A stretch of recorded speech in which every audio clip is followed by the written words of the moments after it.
Mira, Violeta, esta maravilla del Museo Británico. ¿Qué pasa con ella? Es un Moai de la isla de Pascua, en Chile. Pesa 4 toneladas y tiene más de 1000 años de antigüedad. El gobierno chileno lleva desde 2018 luchando para que vuelva a Rapa Nui, de donde se lo llevaron los británicos en 1868. Bueno, pasa lo mismo que con la piedra Rosetta, creo recordar. Sí, con el templo de las Nereidas y vaya, con medio Egipto que se llevaron los británicos. ¿Te apetece ir a Viena? Bueno, venga. ¿Por qué no? A ver, ¿dónde estamos? En el Museo de Etnología. Vale, parece que aquí también se han llevado alguna cosa que otra de la isla de Pascua. Sí, estos son 2 tablas en rongo rongo, una escritura de la isla. Y aquí también está el penacho de Moctezuma, que México lleva años reclamando. Un regalo del emperador a Hernán Cortés, robado por unos corsarios franceses en Jamaica, que después de muchas aventuras cayó en manos, atención, de la Casa Real de Austria. Vaya giro de guión. Y en España no tenemos nada del expolio colonialista. Claro que sí. Volvamos a casa. Al Museo de América de Madrid. Aquí, como ves, los cuadros de castas, que supuestamente ilustran el mestizaje entre españoles, indígenas y africanos, en realidad muestran dominación colonial. Y no hay nada aquí que contextualice. Eso es. Y también aquí está el tesoro Quimbaya, que el presidente colombiano Carlos Holguín regaló en el siglo XIX a la corona española. Bueno, fue un regalo entonces. Pero el presidente no pidió permiso al Congreso colombiano, de ahí que Colombia haya iniciado varios procesos legales para pedir que se lo devolvamos. Y por eso en la Semana de Arco, la Feria de Arte Contemporáneo de Madrid, hablamos de arte y nos hacemos una pregunta. ¿Son racistas nuestros museos? Y otra, ¿hay que descolonizarlos? Welcome to Carne Cruda the album. Join us for danger, excitement, innovations. Como os hemos mostrado con unos pocos ejemplos, muchas colecciones de los museos europeos fueron compradas, robadas o regaladas durante el periodo colonial, un momento en el que la explotación de los pueblos y sus culturas era el modus operandi. Todas las antiguas potencias europeas tienen pasados coloniales y el primer reflejo de ellos son nuestros museos. Por eso muchos países, entre ellos España y el nuevo ministro de Cultura, han empezado a plantearse si es momento de rendir cuentas, contar la historia completa y devolver lo robado. San Basilio de Palenque fue el primer pueblo libre de América, fundado en el norte de Colombia por cimarrones que huyeron de la esclavitud en época colonial.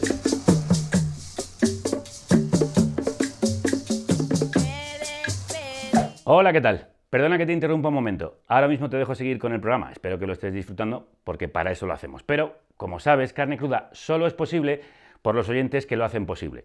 Así que si no eres productor o productora, te animo a serlo en carnecruda.es. Es muy fácil.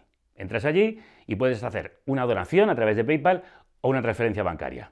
Y ayudas a que contenidos como este sigan adelante. Te dejo seguir con el programa. Que lo disfrutes. En este programa, cuando hablamos de racismo y de colonialismo, llamamos siempre a nuestro antirracista y decolonialista de cabecera, Moja Guereu. Crudos días. Crudos días, Javier y Violeta. ¿Cómo estás? Llevado mucho tiempo sin verte. ¿Qué has estado haciendo tanto tiempo sin pasar por aquí? Pues os diré que en estos meses me ha dado tiempo a infiltrarme en la extrema derecha. Ya sí, que lo hemos visto con cierto miedo. Pero es que, ojo, atención, que durante un tiempo las cookies me han recomendado mítines de Santiago Abascal. Claro, amigo, es que te metes en unos sitios. Claro. Pero os digo que ya he salido de ahí, estoy limpio y ahora estoy con la obra Infiltrado en Vox en el Teatro del Barrio. Hay que ir a verla, amigos, amigas. Bueno, pues menos mal que ya estás en un lugar seguro. Soy aquel negrito del África tropical. Madre, comprame un negro en el bazar.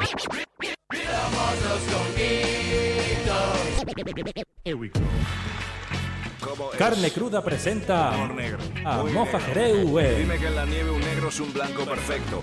¿Qué hace un negro como tú en un programa como este? Que de todos los negros el mejor es el negro muerto. Kit básico de antirracismo. Yo soy Blancanieves, guapo para ser negro. Pues este negro está aquí para volver por todo lo alto, con un programa monográfico antirracista para abordar un tema del que se ha hablado en las últimas semanas. Como os decíamos, la descolonización de los museos. En línea con las recomendaciones internacionales de organismos como el Consejo Internacional de los Museos, es establecer espacios de diálogo e intercambio que nos permitan superar un marco colonial o anclado en inercias de género o etnocéntricas que han lastrado en muchas ocasiones la visión del patrimonio, de la historia y del legado artístico. Lo escuchaba y el ministro de Cultura, Ernest Urtasun, mencionó el tema y reveló que museos estatales como el de Antropología o el de América ya se han comprometido a visibilizar la memoria de los pueblos de los que proceden los objetos que expongan en sus programaciones. Algo que enseguida suscitó la rabia de, oh sorpresa, los amigos de Moja, la extrema derecha. El ministro de Cultura debería culturizarse, en primer lugar, porque en España nunca ha habido colonias. En todo caso, ha habido virreinatos y provincias del Imperio Español. Y debería dejar de comprar la propaganda de la leyenda negra que se viene vendiendo contra la historia de España. La leyenda negra, un tema que ya hemos tocado en Carne Cruda y que una y otra vez hemos desmontado, pero no se cansan. Dicen que España no tuvo colonias, Moja. Pero por algún motivo misterioso, en un país africano, Guinea Ecuatorial, se habla español y se estudia sobre todo la cultura española. Bueno, dicen que existe una propaganda sobre el Imperio Español. Pero, por algún motivo, España fue una de las mayores potencias mundiales en el tráfico de personas esclavizadas en la etapa colonial. En las tardes soleadas. Además de esas reacciones de la extrema derecha a las palabras del ministro, también hubo gente, como nosotras, que nos preguntamos qué significa eso de la descolonización de los museos. Por favor, Moja, explícanoslo. Pues mira, la relación entre los museos y el racismo y el colonialismo no es reciente y hay una historia que puede ayudar a entender de lo que estamos hablando. Bien, pues adelante, somos todo oídos. En 1830, los hermanos Berroc, unos naturalistas y taxidermistas franceses, se encontraban en el sur de África recogiendo especímenes de animales para llevarlos a Europa para su venta y exposición en museos. Pero no solo trasladaron animales. A su vuelta de África, un veterinario catalán, Francisco Darder, les compró el cuerpo de un ser humano negro, que los franceses habían sacado del continente africano. El propio Darder dejó testimonio por escrito de esta abominable transacción. Este señor, en uno de los múltiples viajes que frecuentemente realizaba, en busca de notables ejemplares que han enriquecido a muchos museos de Europa, asistió al entierro de un jefe de la tribu, que con gran pompa se estaba celebrando en aquellas remotas comarcas. Juntamente con su hermano, convinieron que, a medianoche, cuando los parientes y acompañantes del difunto se hubiesen alejado del sitio en el que le dieron sepultura, irían a desenterrarlo y, una vez conducido al Cabo de Buena Esperanza, prepararlo conforme hoy día se encuentra. A ver, hemos oído bien. Profanaron la tumba y robaron el cadáver. Sí, así es. Y lo embalsamaron y lo trasladaron a Europa para su venta. En 1916, el Museo de Bañoles compra y exhibe a este ser humano que, durante décadas, fue una de sus grandes atracciones. Se veía con normalidad. Y fue a raíz de la carta que envió al ayuntamiento de la localidad un hombre negro, el médico y político Alphonse Arcelin, cuando se empezó a cuestionar la presencia de este cuerpo en la exposición del museo. Cuando leí esto, pues este artículo tuvo muchísimo impacto en mí. Yo no podía comprender que en el siglo XX hubiese un ser humano de la raza que sea disecado como un animal, como un zorro ártico. Claro, es que ha sido muy recientemente. Sí, es que te diré que esto acabó en 2017, pero antes te diré, este médico, Alphonse Arcelin, sufrió muchas amenazas y emprendió un proceso judicial que le llevó prácticamente a la ruina. Pero también logró movilizar a países africanos como Senegal para la causa y hasta consiguió que el exsecretario general de la ONU, Kofi Annan, se interesara por el caso. Todos ellos pedían la retirada y la devolución de este ser humano a su país. ¿Y lo consiguieron? Pues en 1997 se retiró al hombre de la exhibición pública, no sin la oposición de algunos vecinos, cuidado. Y en el año 2000 el cuerpo se llevó al Museo Nacional de Antropología, aquí en Madrid. Y no fue hasta el año 2007, hace 17 años, cuando se trasladó a Botsuana para enterrar el cadáver con la dignidad que se merecía.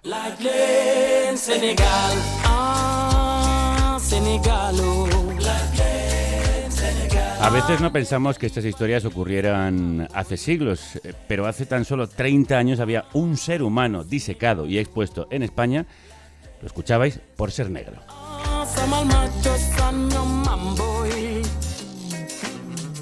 Efectivamente, Javier, a veces se dice que hay que olvidar, que fue hace mucho tiempo, pero no.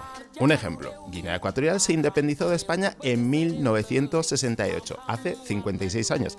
Hay gente que nació bajo una colonia española y que a día de hoy ni siquiera se ha jubilado. Vamos, es que ese dato nos rompe la cabeza. ¿Y los museos en España han cambiado o todavía se exhiben piezas racistas y colonialistas? Es decir, ¿se estaban descolonizando antes de que lo dijera el ministro? Ay, te diría que ha habido algunos avances, pero queda muchísimo por hacer, como en todos los ámbitos de la sociedad española. Lo que sí está claro es que no es un tema nuevo. Quien nos puede contar más sobre ello es nuestro primer invitado, que trabaja a unos pocos metros del estudio de Carne Cruda. Sí, de esta República Independiente de la Radio, que se recibe con los brazos abiertos a Manuel Segade, director del Museo Reina Sofía, antes de la... ¿Esto cómo lo leo? K2M. K2M. Manuel, en Móstoles, sí. Estuvimos haciendo hace muchísimo tiempo en Carne Cruda un programa allí, sí, cuando estábamos en Radio 3. ¿Y cómo lo pronunciabas? Pues no me acuerdo, por eso lo he preguntado. Como quieras. Bueno, Manuel, crudos días, bo día. Buenos días. Antes hemos escuchado las palabras del ministro de Cultura, Ernest Urtasun, sobre la descolonización de los museos. ¿La conversación sobre la descolonización es reciente? No, no es reciente. O sea, es casi originaria del primer momento en el que nacen los museos, ¿no? Los museos nacen con una maquinaria colonial. Literalmente son los lugares de nombrar, ¿no?, de una sociedad por lo general, y precisamente los museos de historia natural tiene gracia lo que decíais antes, porque sabéis que en los museos de historia natural es donde se incluía la historia antes de la de Occidente. O sea, todas las culturas no occidentales pertenecían, digamos, Egipto ya sabéis que era blanco, según ellos en aquel momento del siglo XVIII y XIX, pero es a partir de ahí que, digamos, los museos empiezan con Grecia y con la invención de la cultura occidental. O sea que, digamos, los museos anteriores pues son precisamente maquinarias que lo que vienen es a montar precisamente toda la estructura de racismo en la que todavía vivimos a día de hoy. O sea que, quiero decir, el momento ya primigenio del siglo XIX ya tiene algunos momentos de restitución y de debate con los propios países, sobre todo cuando nacen los nacionalismos, digamos, se exacerban en Latinoamérica, a veces, por cierto, reproduciendo las mismas estructuras racistas occidentales, ¿no? Pero fíjate que para mí hay una diferencia enorme entre un museo de arte contemporáneo, en este caso, y un museo tradicional, que yo creo que es el centro de la cuestión, que tiene que ver con precisamente lo que tú estás diciendo antes, Moja. En el 68, ¿no?, se independiza Guinea. Pues fijaos, en ese mismo momento pasan una serie de cosas que son los que dan lugar al arte contemporáneo, ¿no? Digamos, esa explosión, digamos, de colonial que culmina en los años 60 es la que da lugar al tipo de lenguaje que se utiliza en el arte contemporáneo de hoy, en paralelo también a la segunda ola de feminismo, a la revuelta LGTBI de aquel momento a finales de los 60, a mayo del 68, que es una revuelta estudiantil, pero también de clase. Digamos que toda esa crítica de los sistemas opresivos de género, de etnicidad y de clase social son literalmente el centro del debate del arte contemporáneo, y todavía lo vivimos en presente en los museos, ¿no? Has comentado, ¿no?, lo que ha ocurrido desde hace siglos, hace unos años, 1968, pero en la actualidad, si a ti te preguntan, ¿los museos españoles son racistas y colonialistas? ¿Qué respondes? ¿Cuál es tu postura? Pues absolutamente sí, pero es que los museos tradicionales están hechos, fíjate, para empezar, están hechos para el ojo y no para el cuerpo entero. Eso ya es peculiar porque es un órgano intelectual y que además siempre es, digamos, blanco, siempre es de clase media o alta y además es un cuerpo además masculino, que tiene un deseo muy determinado, y creo que paseando por el Prado es algo que se siente y que se ve, ¿no? Los museos de arte contemporáneo, en cambio, son unos museos para el cuerpo entero. Ahí ya empezamos a hablar de otro tipo de cosas, ¿no? Y no quiero decir que simplemente seamos los avanzados, es que simplemente respondemos a un tipo de materia, ¿no?, un tipo de cultura material que enseñamos que ya habla de estas cosas y que ya lo pone en el centro, ¿no? En el Reina Sofía hace poco había inaugurado una parte de una colección que, entre otros temas, habla de descolonización. ¿Cómo es? Sí. Cuéntanos. Para hacer justicia, la verdad, o sea, esto es el último capítulo de Vasos Comunicantes de la presentación que Manuel Borja Villel, el anterior director, y su equipo hicieron, digamos, para la nueva colección, ¿no? Recordáis que el capítulo 7 empezaba con el 15M, que también levantó ampollas en su día. Pues el último capítulo comienza con el 92 y los fastos del 92. Estaba en Sabatini Cero, en una de las alas del edificio, y por temas legales en aquel momento, digamos, legales de accesibilidad, etcétera, pues tuvo que hacerse una reforma añadida que solo hemos podido volver a abrir ahora, ¿no? Con lo cual, digamos, tiene textos, eso sí que es interesante, pero está exactamente igual que lo había concebido el equipo de Manuel Borja, ¿no?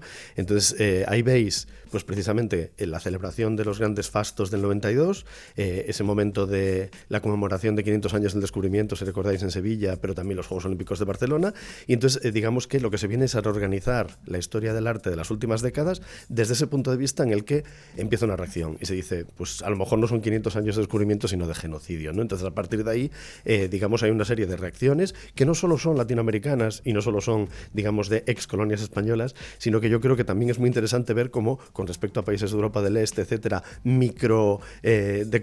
procesos decoloniales, pues de repente empiezan, digamos, casi es el momento en el que todos esos subalternos, en cierto modo, del europeo, empiezan a tomar la palabra y deciden hablar en primera persona, ¿no? Entonces yo creo que es algo muy interesante de ver a día de hoy. Ha sido una coincidencia absoluta lo que ha ocurrido con el ministro, porque llevamos desde que llegué al museo intentando abrirlo cuanto antes, porque creo que es una historia que merece ser contada. Y además yo creo que da lugar, o sea, explica todas las contradicciones en las que vivimos en presente, ¿no? O sea, mucha de esa colección se ha adquirido en los últimos años, todas esas piezas, digamos, de teoría decolonial en la práctica, pero a la vez también, por ejemplo, en muchas de ellas participan grandes coleccionistas latinoamericanos que ahora están instalados en nuestro país, ¿no? Con lo cual creo que hay un vehículo de ida y vuelta y un diálogo posible que es el lugar, o sea, el lugar del museo es ese, ¿no? Debería ser ese espacio democrático donde generar de verdad opinión y debate real y cultura crítica, ¿no? Hablando de diálogo, debate y cultura crítica, ¿qué dice el público cuando se encuentra con estas colecciones? ¿Qué os dicen? Pues fíjate, como lleva solo 2 semanas abierta, no sé lo que decirte todavía. Lo que sí sé es que durante la semana de Arco, que ya sabéis que es nuestra semana más internacional, ¿no?, en el mundo del arte español, pues efectivamente pues estaban llenas las salas. Lo hemos visto claro, yo me he dedicado más, como podéis imaginar, a verlo con propios artistas que venían de visita y que no habían visto sus propias piezas en la sala del museo. Y ha sido un orgullo ver cómo había identificación, cómo, bueno, pues digamos que los discursos permean y la gente identificaba con ellos. Ahora hay que ver el uso que se le da, ¿no? ¿Y qué pasaría si las obras de arte expoliadas regresan a sus países de origen? ¿Cómo sería ese proceso y qué complicaciones tendría? Pues a ver, ahí entramos en un debate hiper complicado para el que no hay solución directa, y fíjate que yo pensaba, por ejemplo, estamos trabajando con un artista que se llama Miguel Ángel Rojas, un artista colombiano que ha trabajado muchísimo con digamos, los pueblos primigenios latinoamericanos, y, o sea, bueno, en Colombia en concreto, en la Amazonía en concreto, y fíjate qué cosa peculiar, me explicaba el sábado cómo él hizo un ejercicio de restitución una vez, ¿no?, de unas piezas de oro precisamente que él compró en los principios de los 80 en un mercadillo y que las restituyó a la comunidad a la que pertenecían, y se encontró con que la comunidad no sabía qué hacer con ellas. Lo que quería es venderlas y obtener algo. Me explico, que ya había perdido todo link. Quiero decir, restitución no es que critique la restitución, ojo, pero que evidentemente es un aparato muy complejo, debe hacerse, debe cuestionarse y también debe trabajarse directamente con sus orígenes, nunca mejor dicho. ¿Cuál es la historia con respecto a los museos de arte contemporáneo? Lo digo porque parece que nosotros tuviésemos también que hacer cierto ejercicio de restitución, y creo que no estamos entendiendo bien qué es lo que deberíamos hacer. Porque, por ejemplo, en el caso del Reina Sofía no tenemos material etnográfico que tuviese que volver a su lugar, ¿no?, y ser devuelto a sus comunidades, pero sí que hay un trabajo muy interesante en el que podemos ayudar, y es precisamente esto que os decía ahora con Miguel Ángel. Podemos generar un canal de acceso. O sea, a lo mejor resulta que hay muchas comunidades con artistas jóvenes a día de hoy que quieren trabajar sobre esos materiales históricos que no pertenecen ya, desgraciadamente, a sus comunidades de origen, ¿no? Nosotros podemos establecer ese lazo, podemos generar espacios en los que esa comunicación, digamos, exista, y donde devolver, digamos, esas propias piezas al uso real, digamos, comunitario que tenían en su día. Y ahí yo creo que sí que nos queda mucho por hacer, y sobre todo establecer ese punto de diálogo que a lo mejor, con la desconexión con el presente, otros museos no están teniendo, ¿no? Y ahí también hay un riesgo muy grande, porque muchos museos en el extranjero lo están haciendo, pero siempre a través de las voces de los artistas. Quiero decir, el museo no cambia estructuralmente, el museo no se decolonializa para nada, lo que hace es obtener una voz decolonial, que es la crítica que hacen obras de artistas por el propio museo. ¿Me explico? Casi como un ejercicio de ventrílocuo. Hemos hablado de obras con un origen colonial o con un mensaje racista, pero luego tenemos la sensación en general de que existen pocas obras expuestas realizadas por personas racializadas e inmigrantes. Tú estabas citando algunas, pero la sensación es que hay muchas menos. En España en general, y en el Museo Reina Sofía en particular, se trabaja para fortalecer esa vía. Efectivamente, es algo que estamos haciendo y que nos interesa impulsar, pero sobre todo creo que hay un punto fundamental que tiene que ver con que, por ejemplo, nosotros tenemos muy poco equipo racializado en el propio museo. O sea, necesitamos un equipo mucho más diverso que efectivamente nos obliga a pensar en otras cosas que a lo mejor como personas blancas europeas no tenemos tan en mente, ¿no? Quiero decir, evidentemente yo puedo pensar en el racismo, pero vivirlo no es una cosa que me pasa a diario, ¿no? Te has adelantado a la pregunta que te iba a hacer, que era que ¿cuántas personas racializadas e inmigrantes trabajan a día de hoy en el Museo Reina Sofía? Pues fíjate, directamente de plantilla, o sea, que no sean, digamos, a través de una contratación externa del museo, yo diría que 2 personas en este momento, de 500 es interesante, ¿no? Sí me interesa también que veáis los esfuerzos de todos los últimos años, ¿no? Por ejemplo, el equipo anterior ha estado peleándose por conseguir insertar esto, y fijaos que por primera vez, para que veáis, o sea, sabéis que es como el museo, también es una cosa bastante colonial, somos el museo más grande de arte contemporáneo latinoamericano en el mundo, y estamos en Madrid, y a la vez, fijaos que no había una comisaria o conservadora de la colección latinoamericana en el propio equipo. Solo la hay desde hace 8 meses. No es que yo me la he inventado, es un trabajo que llevaba años haciéndose con la administración pública. Pero fijaos, o sea, ya no solo el tema de lo racializado, es que incluso cosas que identifican al museo cuesta muchísimo romper ciertas barreras de la administración pública que, bueno... Las cosas de Palacio van despacio y las de museo también. Sí. Bueno, Moja, si necesitas igual diversificar también, podrías trabajar para el Museo Reina Sofía. Voy a ver si he hecho el currículum aquí a Manuel ahora a la salida. Antes de que te vayas, Manuel, y hablando de colonización, nosotros tenemos una postura muy clara en contra del genocidio, el apartheid y la colonización de Gaza por parte de Israel, pero creo que también el museo tiene obras que hablan contra ese genocidio y contra esa discriminación y ese segregacionismo. Sí, digamos que, como sabéis, el museo habla en presente y tiene que estar muy pendiente de todo lo que ocurre a día de hoy, ¿no? Pero es verdad que los artistas siempre se anticipan, ¿no? Yo creo que hay una cosa muy interesante que ocurre, que los artistas empiezan a hablar de problemas a veces antes de que ni siquiera podamos formularlos, ¿no? Dicho de otra manera. Pues precisamente en la colección, ahora mismo estamos mostrando una pieza de Bassel Abbas y Abu Ram, que son una pareja de artistas palestinos que en la sala de protocolo de Sabatini nos hablan de la Marcha de la Dignidad del 2018, cuando pues hubo este recorrido, ¿no?, de personas palestinas que recorrían durante la noche todo el muro, digamos, de separación con Gaza y Cisjordania. Y es muy interesante porque, digamos, que estos artistas utilizan ¿cómo se llama?, tecnología de reconocimiento facial, sí, para, digamos, darle cara a estas personas que allí estaban haciendo esta manifestación, casi como con inteligencia artificial. Pero sabéis que cuando tú capturas imágenes de caras en la noche, lo más probable es que aparezcan grietas, aparezcan cosas que no se pueden reconocer. Pues digamos que lo que hacen es poner a esta gente, digamos, casi como fantasmas de sí mismos, a hacer una canción que los propios artistas componen para hablar de la necesidad de que el pueblo palestino tenga un lugar de vida, simplemente. Pero también hay otra muy interesante que yo creo que también nos da otro punto de vista que abre un poco el debate y el diálogo, que es una obra de Amos Gitai, que es un artista israelí, muy conocido, digamos, por su crítica al régimen actual palestino desde los años 80, yo diría, un cineasta, y él nos cuenta en una sala gigantesca, por cierto, de la colección, nos desgrana una película que él concibió en un momento dado, que se llama Crónicas de un asesinato, en el que nos habla del papel de la ultraderecha israelí y del propio Netanyahu en el asesinato de Isaac Rabin y, como sabéis, el fin del proceso de paz en los años 90 hasta en el año 96, ¿no? Con lo cual, creo que es interesante entender que el museo también es una arena pública en el que hay muy diversas versiones del presente que hay que debatir y que, sobre todo, todo entra dentro de eso, de lo que hablabais como centro del programa de hoy. Eso también es de colonizar el museo. De presente y del pasado, porque ahora mismo tenéis la colección de Picasso 1906, la gran transformación, el gran año de transformación del artista malagueño, y no se puede entender esa transformación sin las exposiciones de arte colonial que él vio en Francia. Es decir, si él no hubiera visto las máscaras africanas, si no hubiera visto el primitivismo que se llevó desde África a Europa, él no habría cambiado y probablemente no habría inventado con otros el cubismo. Ahí podríamos ampliar el debate, porque también ese año Picasso pasa 3 meses en Gósol, ¿no?, que es un pueblo de Lleida, del interior de Cataluña, el Pirineo, y creo que ahí es interesante también, ¿no? O sea, hay que decir, el extractivismo no viene solo del exterior y no viene solo de culturas del pasado, sino también se puede hacer en presente de muchas maneras, ¿no? Con lo cual, quiero decir, el debate es muy complejo, siempre está ese tema, ¿no?, del apropiacionismo cultural, por ejemplo, que yo creo que también es un temazo, y pensad que, por ejemplo, no existirían las vanguardias históricas sin esa absoluta contaminación con otras culturas que en aquel momento pues permitieron renovar el repertorio de Bisbal de Occidente, ¿no? Con lo cual hay para muchos programas, creo. Oye, pues encantado de hacer muchos programas con el Museo Reina Sofía aquí en la República Independiente de la Radio, que es tu casa, Manuel. Será un placer. Un placer haberte tenido. Manuel Segades, el director del Reina Sofía. Un abrazo muy fuerte. Muchas gracias. Yo soy negro porque África me dio esa bendición y blanco por consecuencia de la colonización. Soy seguidor de Mandela, Malcolm, Bioko y Luther King. El saber de las abuelas será muy carabalí.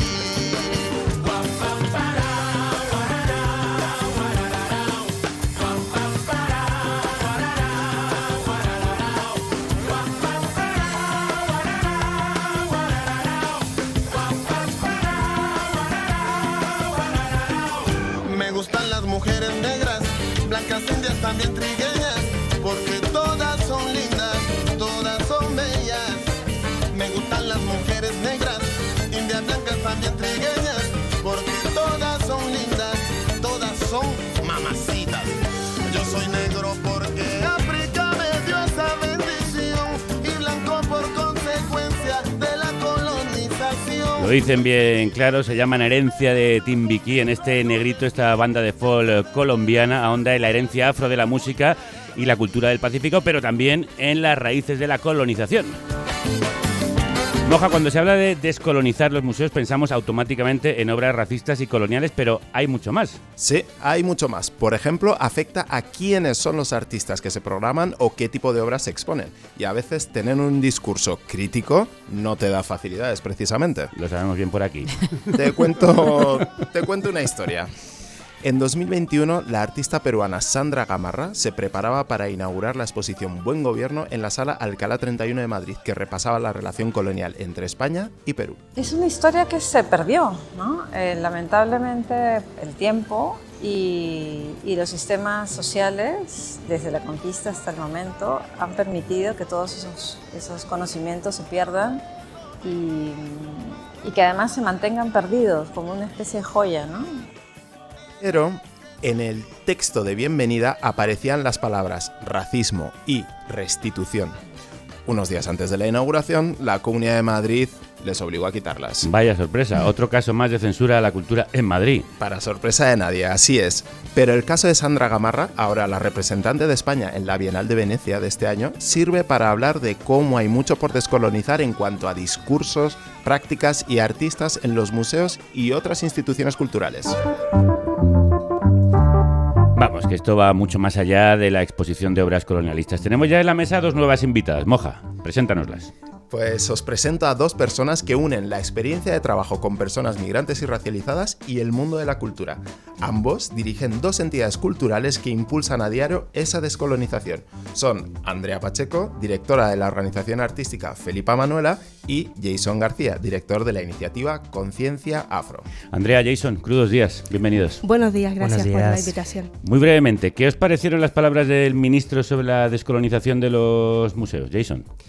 Pues principalmente fue una sorpresa, o sea, que realmente planteara un compromiso con la descolonización de los museos, pero la siguiente pregunta que me vino a la cabeza fue, ¿qué es eso que van a hacer de la descolonización de los museos? Si se va a contar realmente con la participación de las comunidades migrantes y racializadas, si se va a poner en cuestión nuestra fiesta nacional colonial por primacía, que es el 12 de octubre, ¿no? O sea, toda una serie de cuestiones que para mí y para todas las personas que de alguna manera formamos parte del movimiento antirracista son fundamentales, porque puede ser la decolonialidad una otra forma de alguna manera de neutralizar todos los procesos comunitarios de base antirracista que llevamos impulsando. Para mí fue una sorpresa y de verdad que espero que sea algo que permita seguir avanzando en la construcción de otro tipo de narrativas imaginarios donde las personas migrantes y racializadas estemos en el centro. Porque podría ser un lavado de cara. Totalmente. O sea, realmente la decolonialidad no es algo que se haya inventado el ministro. El trabajo sobre la decolonialidad dentro del marco, digamos, artístico es un trabajo que se lleva haciendo desde hace varias décadas aquí en España, pero yo puedo de alguna manera diferenciar entre dos líneas, ¿no? Una línea más relacionada con una propuesta de artistas migrantes y racializados que utilizan este marco de alguna manera político para de alguna manera construir un discurso estético que permita cambiar el imaginario, que permita que se entiendan las demandas del movimiento antirracista, y hay otra parte que utilizan la decolonialidad simplemente como un objeto de estudio, como una moda para construir sus carreras artísticas, ¿no? Entonces yo he visto a muchas artistas, muchas instituciones trabajar la decolonialidad, y cuando vas a ver qué es ese trabajo decolonial que están haciendo, detrás no hay nada, hay algo vacío, ¿no? Y creo que a mí de alguna manera me preocupa, y a mucha gente nos preocupa, que este compromiso por descolonizar los museos sea un compromiso que no conecte la descolonización de los museos con la lucha contra el racismo. O sea, no se puede entender o no se puede hacer una revisión colonial o no se puede revisitar el pasado colonial sin conectarlo con la forma en la cual se desarrolla el racismo en la actualidad. Entonces creo que esto de alguna manera también tiene que ser un compromiso que tiene que ir más allá para de alguna forma impulsar marcos, digamos, jurídicos, como puede ser una ley contra el racismo, ¿no? Donde esa revisión, ese marco colonial puede estar presente. Andrea, ¿a ti qué te preocupa del compromiso que ha adquirido el ministro al decir esto públicamente? Bueno, yo pensé en un ejemplo, por supuesto suscribo todas las palabras de mi compañero Jason García.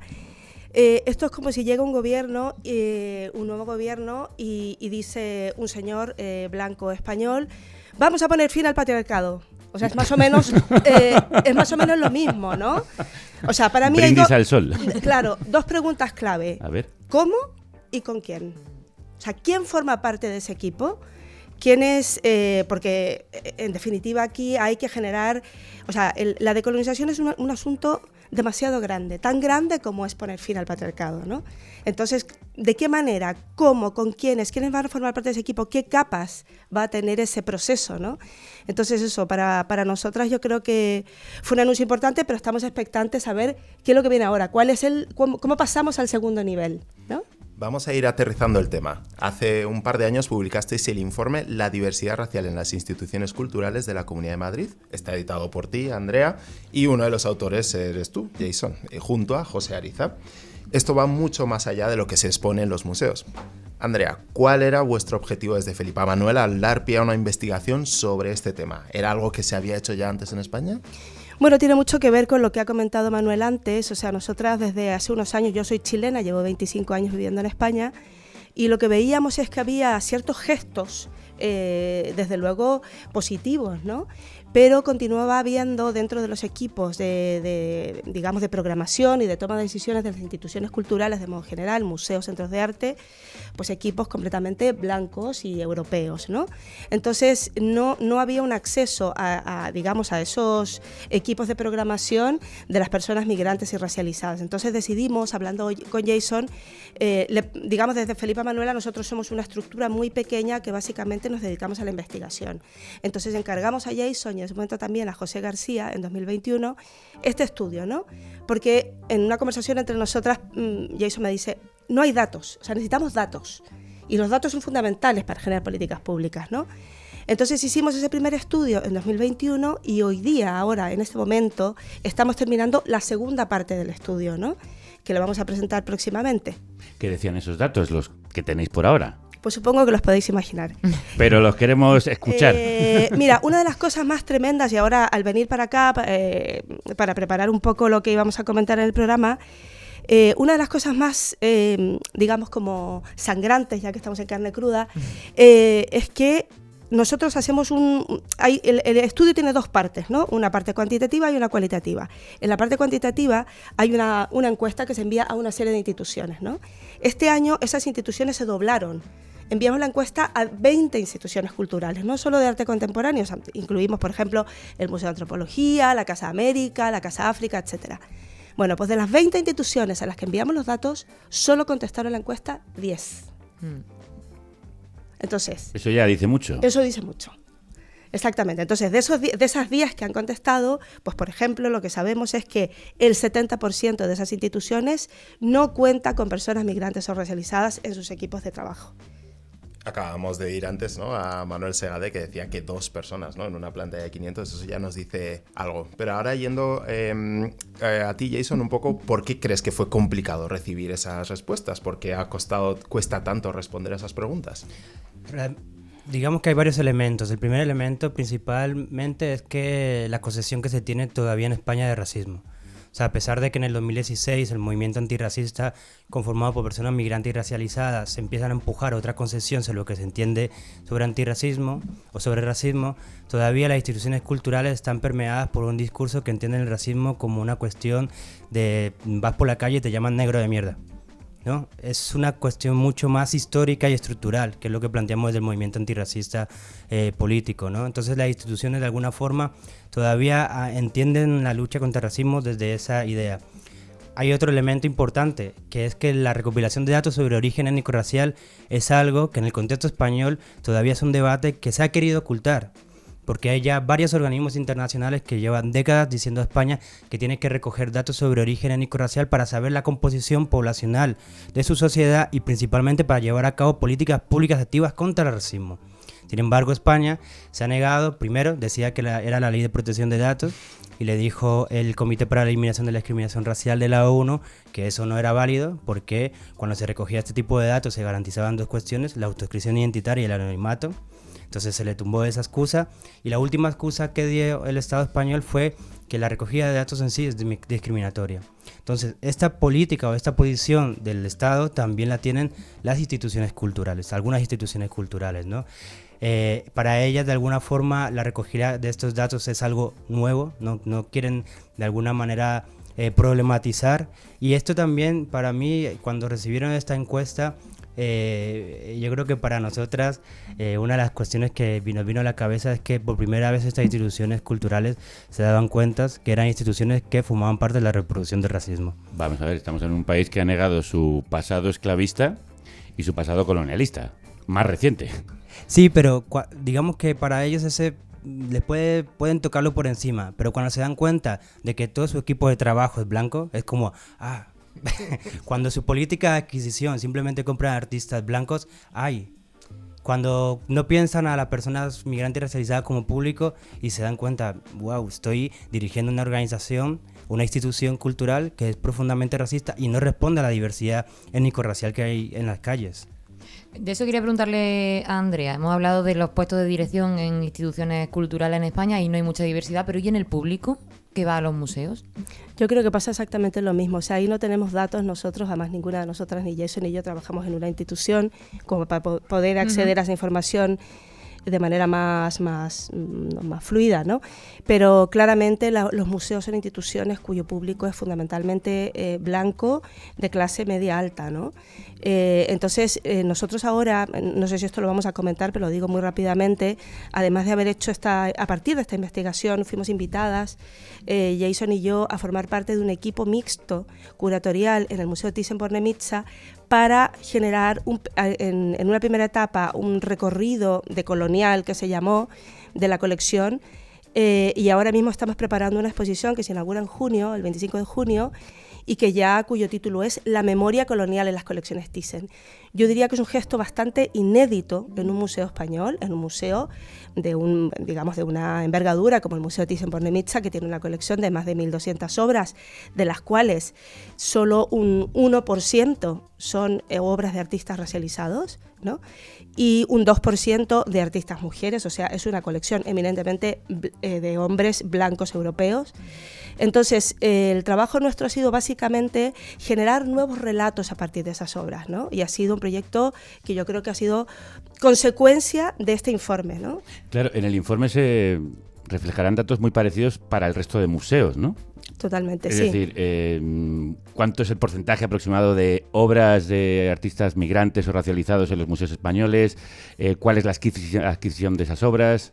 O sea, en ese sentido, yo creo que, como te decía Manuel, sobre todo los museos de arte contemporáneo han iniciado ya una política de adquisiciones desde hace unos años, yo creo que ya quizá más de una década, incorporando a sus colecciones obra de artistas migrantes y racializados. Eso está sucediendo, no sé, se me viene a la cabeza Reina Sofía, pues tiene obra de Daniela Ortiz, que es una artista peruana que vivió muchos años en España y que es una artista muy relevante dentro del movimiento antirracista, ¿no?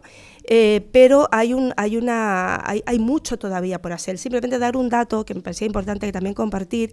Una de las cosas que hablábamos en el estudio tiene que ver con los protocolos de contratación. O sea, la pregunta era, ¿tiene su institución un protocolo de contratación que esté, digamos, abierto a la diversidad social del contexto español? Y el 90% de las instituciones contestó que no tiene un protocolo. Eso dificulta, ¿no?, la llegada de personas racializadas e inmigrantes a estos lugares.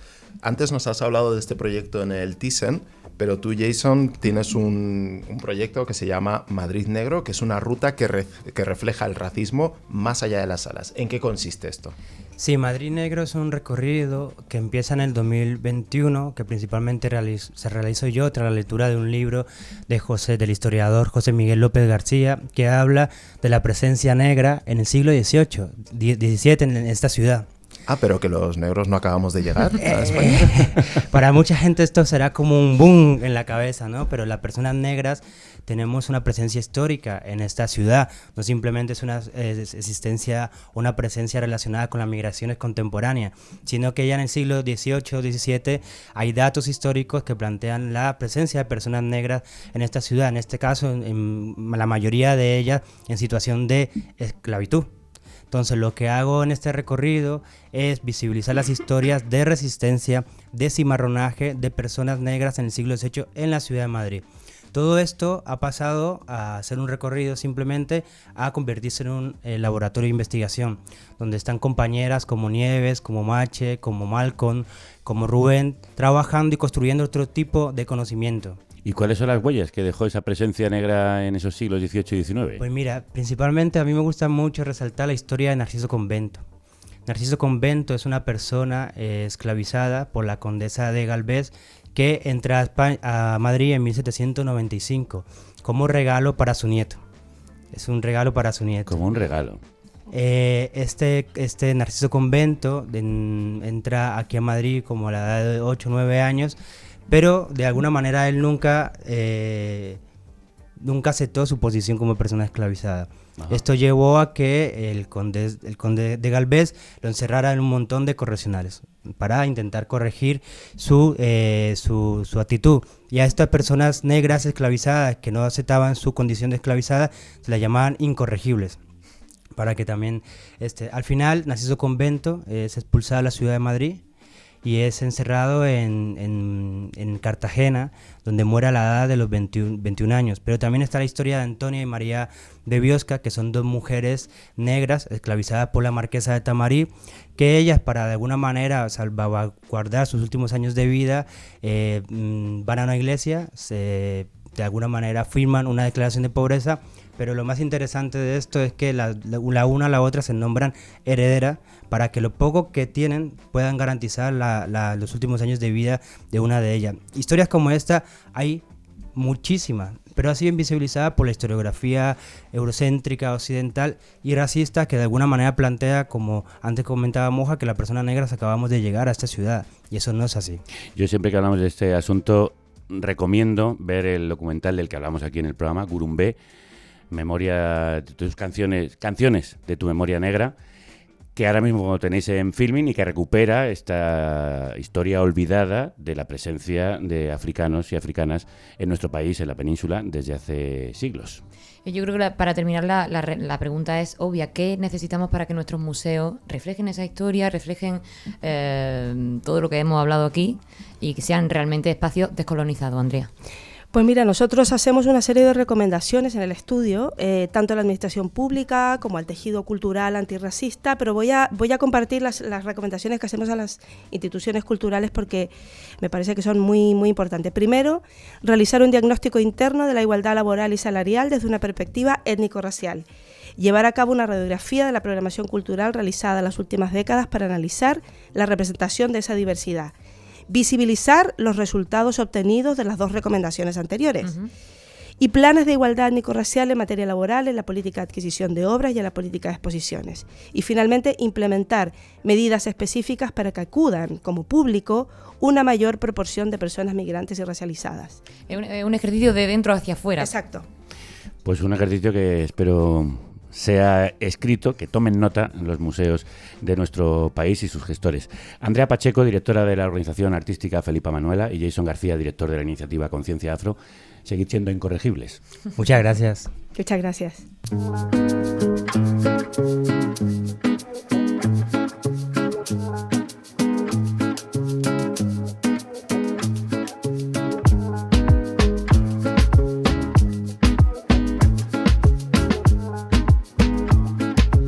Oye, una cosa, Moja, este debate solo está teniendo lugar en España porque me cuesta creer que este país sea pionero. No, o sea, claro que no. De hecho, diría que España está llegando tarde, como no, a este debate. El propio Urtasun mencionaba el caso de Bélgica. Bélgica tenía un museo sobre África que no sé si tuvisteis ocasión de visitarlo, era terrorífico, una cosa racista, colonialista, espantosa. Y Bélgica ha cambiado radicalmente su museo y toda una revisión de lo que fue la responsabilidad colonial belga en el Congo y cómo eso se trató. Entonces, bueno, yo creo que eso es algo que nosotros poco a poco tenemos que empezar a hacer. Urtasun se refiere al African Museum de Bélgica, situado en la localidad de Tervuren y que tuvo expuestas a miles de personas, animales y objetos robados de Congo, cuando básicamente aquello era el jardín privado del rey belga Leopoldo II. ¿Y por qué lo puso de ejemplo el ministro? Pues porque cerraron durante 5 años para reconfigurar la colección y así mostrarla desde una visión más crítica del papel colonial de Bélgica y de Leopoldo II. Vamos, que estos procesos ya se están poniendo en marcha en otros países y hasta con mayor profundidad. ¿Qué más se está haciendo por ahí? Mira, para eso, mejor que dé paso a mi nueva sección. Bueno. Pero bueno. Estrenando, con ganas. estrenando cosas, ¿eh? Estrenando cosas aquí. He vuelto súper fuerte, es que os echaba de menos. Nosotros también a ti. Y ahora abróchense los cinturones que hoy inauguramos Descolonizadores por el Mundo. ¿Y a quién has invitado en Descolonizadores por el Mundo? Nuestro invitado de hoy es Alejandro Flórez, coordinador técnico del Museo Afro de Colombia y también DJ, que justamente está de visita por Madrid. Bueno, qué alegre coincidencia. Alejandro, crudos días. Buenos días, ¿cómo están? Bienvenido a Descolonizadores por el Mundo. ¿A dónde nos llevas en esta primera parada? A Colombia. A Colombia quiero presentar pues la propuesta nuestra. Nosotros estamos con un proyecto desde la institucionalidad, desde el Ministerio de las Culturas, las Artes y los Saberes en Colombia, y desde el Museo Nacional estamos desarrollando un proyecto que busca generar un espacio museológico para hacer una representación más digna y justa de lo que significa ser negro, afro, raizal o palenquero en Colombia, que son las 4 denominaciones que nuestra ley en la Constitución de Colombia le da a las personas racializadas, que son pues descendientes o afrodescendientes o afrodiaspóricos. En Colombia hay una gran variedad de lo afro, como saben, ese es un país muy diverso, y en ese sentido esta apuesta de proyecto lo que busca este museo que se está formulando, que espera abrir sus puertas en el año 2026, es poder hacer justicia de significado, justicia epistémica frente a lo que significa ser negro en nuestro país, que tiene unas connotaciones muy negativas, como en todas partes del mundo. Yo diría que hay el racismo es generalizado y está estructural, está metido en nuestra cabeza, y a veces tenemos que empezar por descolonizarnos a nosotros mismos. Sí, es curioso que se tenga esa visión tan negativa cuando Colombia tiene una raíz cultural tan potente que proviene de África. ¿Qué podremos ver en ese museo que se abre en 2026? Pues bueno, el museo lo que busca no es un museo de arte estrictamente, es un museo que va a tener colección de arte, pero es un museo que va a hablar de la historia y de la cultura afrocolombiana. Lo particular del proyecto es pues que es un museo que se está haciendo con la gente, que eso es lo más importante, porque cuando la gente piensa de colonizar y eso, la mayor parte de la gente, bueno, devolver cosas que han sido expoliadas o que están en nuestro lugar y en el mismo país, porque uno en Colombia, en el Museo Nacional, uno puede entrar y ve piezas etnográficas de culturas indígenas que fueron robadas seguramente, o bueno, en fin, de eso hay muchísimo en este planeta para poner de ejemplos. Pero en ese sentido, decolonizar también es hablar con la gente, poner a la gente en el centro de la discusión, que es lo que normalmente no hacen los museos.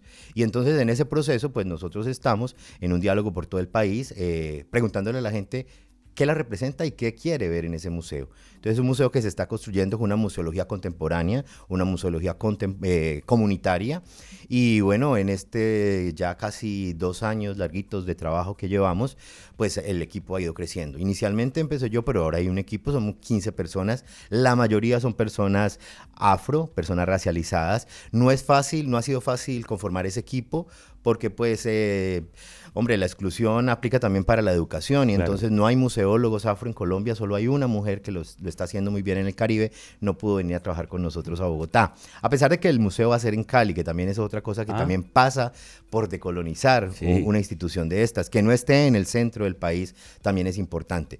Entender que puede ser una institución nacional, pero que puede estar en una ciudad que no es la capital del país. Me interesa mucho la pregunta que les hacéis a la gente, y me interesa mucho la respuesta cuando les decís ¿qué os representa y qué queréis que se muestre en el museo? ¿Qué os han dicho?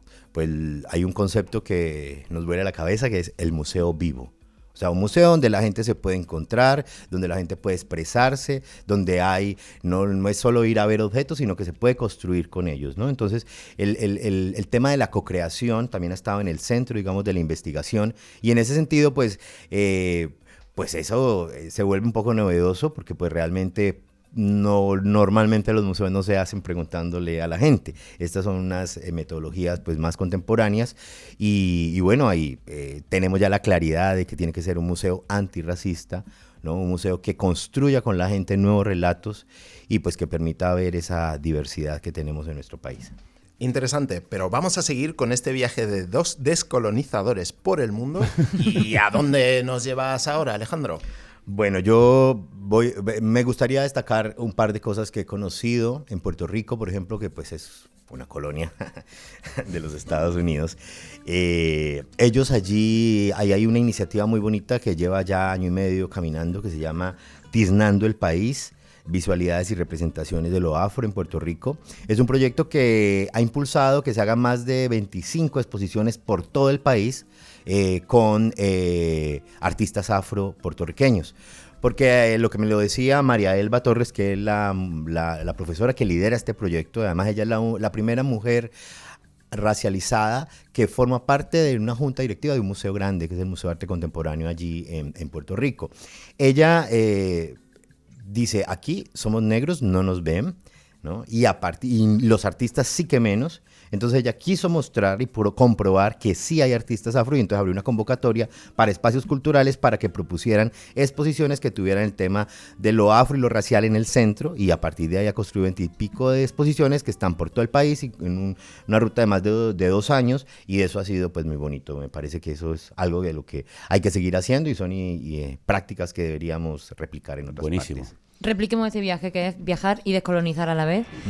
¿Cuál es nuestra última parada en Descolonizadores por el Mundo? Pues no, yo quiero volver a Colombia, perdón, porque América Latina en últimas es una región donde la museología está muy viva, o sea, donde se pueden hacer museos sin colecciones, que es algo que a mucha gente aquí en Europa no le cabe en la cabeza. Si piensan en un museo, creen que es que el museo se hace es porque hay una colección, ¿no? Uno puede crear un museo sin colecciones, con la gente y preguntando a la gente qué quiere, ¿no? Entonces, por ejemplo, miren lo que pasó en Brasil. Se quemó el Museo Nacional de Río de Janeiro. Fue una gran tragedia, un museo que tenía 200 años, que tenía todas las colecciones del emperador portugués, que se las llevó a Río cuando invadió Napoleón, y pues eso se quedó obviamente en Río. Pues el museo, que tenía 200 años, se incendió hace como 5.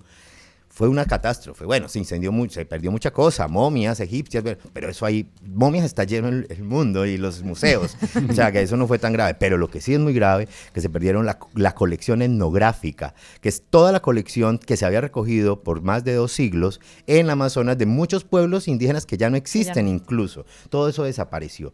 El museo ahora está reconstruyéndose y es muy interesante porque están trabajando desde cero. Entonces ya están trabajando con las comunidades, preguntándoles a usted qué lo representa y qué quieren que pongamos allí. Y ese liderazgo, por ejemplo, lo está teniendo el curador jefe de ese tema. Es una persona de una comunidad indígena que hizo un doctorado en museología y curaduría en los Estados Unidos y volvió a Brasil, y él está liderando eso. De hecho, nosotros ahora vamos a tener una visita en Colombia de una investigadora que está trabajando en las colecciones afro de ese museo, que viene a trabajar con nosotros pues en un intercambio. Pero antes de que me vaya, quería decir que nosotros desde el proyecto Museo Afro en el Museo Nacional no nos estamos inventando nada nuevo en Colombia. En Colombia hay muchas iniciativas que no son muy visibles en el nivel local, donde la gente está construyendo y tiene sus museos comunitarios desde colegios, y se están pensando cómo contarle a los niños lo importante que es su cultura, y que los niños a través del museo se puedan sentir orgullosos de ser lo que son, y que podamos empezar a romper todos estos círculos terribles del racismo que existen en nuestro país y bueno, en toda Iberoamérica. Algo que supongo que también haces con la música, como estás por aquí como DJ, ¿dónde te podemos escuchar pinchando? Mañana voy a estar aquí en el Espacio Afro, aquí en Madrid. Yo tengo un formato que es una audición, que es como entre programa de radio, conferencia con la música. Entonces lo que yo invito es a que la gente escuche la música, que le ponga sentido, que entienda que hay una historia de hombres, mujeres, ¿no?, que han sido invisibles, porque las canciones son las que van. Entonces tengo una audición que se llama Historias de la Música Antillana. Entonces voy a contar un poco la raíz afro y lo que hay de afro presente en esta música, pues que es fundamental en nuestra historia de América Latina. Lo repito en Barcelona el 22 de marzo y voy a estar también en Hospitalet el 26, y allí voy a hacer una que se llama Tremendos Boleros, que es una... Pero yo me voy de gira contigo. Dale, ven. y es una aproximación muy interesante de una investigación que yo he hecho de cómo la mujer ha sido invisible en la música antillana, pero también las personas sexualmente diversas, que la gente, ¿quién lo creyera? Pues hay mucha gente sexualmente diversa que ha formado parte y ha sido protagonista de la historia de la música antillana en todo el siglo XX y en la actualidad. Entonces yo hago esa y bueno, pues ahí está lo afro en el centro, porque la música para mí es fundamental. Yo soy caleño y Cali es una ciudad muy afro, es la segunda ciudad con mayor cantidad de población afro en América Latina, después de Salvador de Bahía. y allí pues la música, la salsa, la música antillana, el bolero es fundamental. Yo soy un auténtico enamorado de la música de tu tierra, así que este jueves 7 de marzo en el Espacio Afro, ¿a qué hora? A las 7:30. A las 7:30 tenéis que ir a ver la 14 conferencia. de marzo. Sí, jueves 14. ¿En qué vivo yo? No sé, la semana pasada. Se ha ido al pasado, Javier. Pues 14M, ¿vale? 14 de marzo. Perdón, es que no sé ni dónde vivo ni quién soy. Repito, este jueves 14 de marzo, perdón, y encima voy a fallecer en directo. Este jueves, perdón, empiezo otra vez. Me va a dar un ataque de risa. Mira, espérate. No, espera. Este jueves, 14 de marzo, en el Espacio Afro, Alejandro Flores... a las 7:30 de la tarde. A las 7:30 de la tarde. Muchísimas gracias por acompañarnos. A ustedes por invitarme. Yo voy a ir a verlo.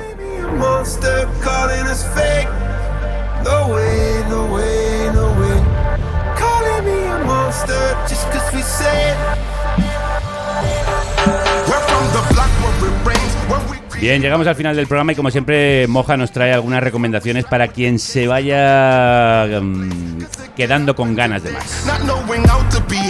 La primera es musical. ¿Qué está sonando? Escuchamos al artista nigeriano Burna Boy, uno de los grandes exponentes del Afrobeats y que en Monsters You Made habla sobre cómo la mentalidad colonial se cuela en nuestras vidas. Bueno, ya lo teníamos en el radar, pero me quedo con ganas de escucharle aún más. Sonidazo que tiene. Adelante con el resto de recomendaciones. Primero vamos con un libro, Waco Retrato, el libro de Gabriela Wiener, del que ya habéis hablado muchísimo, ¿no? Imprescindible. Imprescindible. Una obra de teatro, Blackface y otras vergüenzas de Silvia Albert Sopales se puede ver en Barcelona, en Periferia Cimarronas.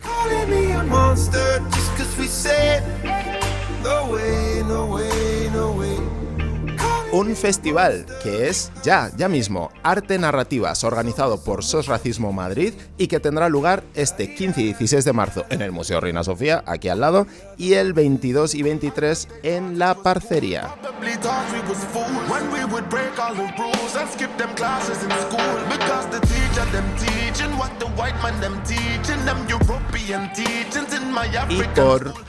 Y por último, 3 espacios culturales incorregibles para todo el año. Espacio Afro y La Parcería en Madrid, Periferia Cimarronas en Barcelona.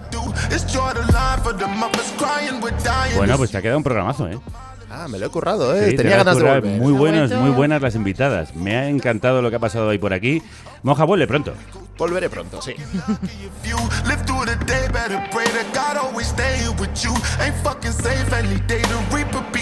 Y antes de marcharnos, es que tenemos invitados e invitadas muy especiales en el día de hoy. Hay que saludar. Tenéis un micrófono por ahí que podéis coger, por favor, para que os escuche el resto de la audiencia. Nos ha visitado nuestra queridísima y siempre atenta y cariñosa Balbina. ¿Cómo estás, la letrera? La letrera. Muy bien, encantada con el programa de hoy. Ha sido un viajazo para mí y para Pablo, ¿no? ¿Pablo es tu hijo? Sí. Pablo es... ¿Qué tal, Pablo? Pues yo estoy muy bien aquí, activo y nada, muy bien y todo. ¿Lo has pasado bien? ¿Te ha gustado el programa? Me ha encantado, ha estado muy bien. Muy interesante, ¿no? Tanto los invitados como el tema. Un tema muy importante que viene bien darlo y eso. Bueno, pues gracias por venir, Pablo. Ha sido Pablo, un placerazo. antes de entrar, nos ha contado que no sé si sabíais que él presentó a Greta Thunberg en una... ¿cómo fue? Un encuentro que hubo aquí sobre... La marcha por el clima. La marcha por el clima. No sé si recordáis, salió en todas las televisiones. Guau, Pablo. Que de activismo sabe, ¿vale? Vamos, sabe de activismo, o sea que hoy tenemos mucha altura en los Nivel. invitados. ¿Y qué tal estuvo, Pablo? ¿Cómo fue aquello? Pues fue muy buena experiencia y fue bonito, aunque un poco de vergüenza, pero bien, fue bien. ¿Puedes pasar el micrófono a tu compañera ahí a tu izquierda? Que creo que ha vivido en África en algún momento, ¿no? Cuéntanos, ¿cómo te llamas? Soy Elena. ¿Elena? Nosotros seguimos La Carne Cruda desde los tiempos de Radio 3 y la SER. Y, Toma ya. Bueno, productores desde el primer momento. Por y supuesto muy que fan. sí. Qué bien. ¿Y qué hiciste en África? Pues yo trabajo para la ONU, soy intérprete de conferencias y bueno, pues hemos vivido en Kenia 4 años y medio y fue una experiencia maravillosa. Supongo que el programa de hoy os habrá tocado entonces de muchas maneras. La verdad es que además habéis empezado hablando también de Viena y del Museo Etnográfico en Viena. Claro. Que es donde vivís ahora. ¿Lo improvisado en los 5 minutos no. que te he dicho que veníamos de Viena? Nosotros siempre hacemos los programas específicamente para la gente que viene a verlos. Claro que sí. Hemos dicho esto, que está preparado. A tu compañero se le ha puesto la carne de gallina, dice, ¿no? Lucas. Sí, no, creo que tenemos un camino muy grande por delante para poder estar todos juntos aquí. Sí. Estamos un poco perdidos realmente. Hay mucho que descubrir de lo que venimos, de dónde venimos y de a dónde tenemos que ir juntas y juntos. Bueno, para nosotros es un placerazo tener aquí a tanta gente hermosa acompañándonos. Un placer. Pasadlo muy bien en Viena.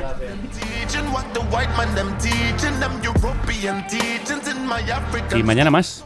Mañana más porque hay bastantes temas de los que hablar, así que haremos un nido de rojo, que ya tocaba también, para hablar de la actualidad política, que bueno, entre Ayuso, Koldo y la amnistía, en fin, nos va a faltar horas. Y vendrán lendakaris muertos. Es cierto, es verdad. Para completar se te olvida. Tremenda jarana, efectivamente. Bueno, pues después de esa tremenda jarana de hoy, nos vamos. Hasta mañana. Salud y república. Y que la radio os acompañe.